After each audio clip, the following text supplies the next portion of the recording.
Hello ஃபோக்ஸ். பொதுவா நம்ம எல்லாருமே ஷோல்டர் ரொம்ப நல்லா ப்ராடா இருக்கணும். நம்ம வாக் பண்றப்போ ஷோல்டர் வந்து நம்ம அவ்வளோ நல்லா எடுத்து காட்டணுங்கிற ஒரு ஆசை இருக்கும். ஆனா, ஒரு நல்ல 3D ஷோல்டர்ஸ் அட்டைன் பண்ணணும் அப்டின்னா, நமக்கு நார்மலா பண்ற மாரி லேட்டரல் ரைசஸ், அப்புறம் ஷோல்டர் பிரஸ் மட்டும் பண்ணா பத்தாது. ஒரு முக்கியமான ஒருத்தர் இருக்கிறாரு. Rear deltoid.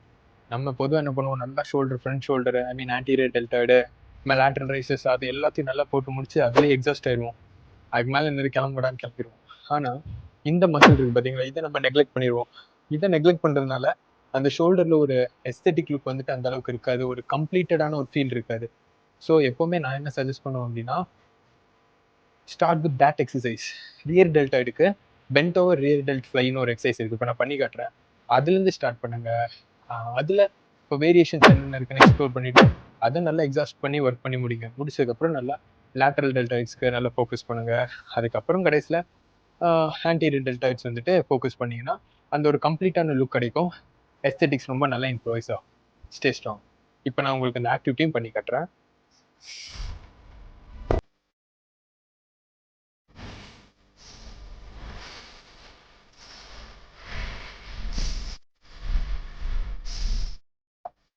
இது நிறைய கேபிள் பண்ணுவாங்க, இல்லைன்னா அந்த பட்டர்ஃப்ளை மிஷின்ஸில் பண்ணுவாங்க. பட் என்னோட ஒரு பர்சனல் ஃபேவரட் பார்த்தீங்கன்னா டம்பிள்ஸில் பண்ணுறது.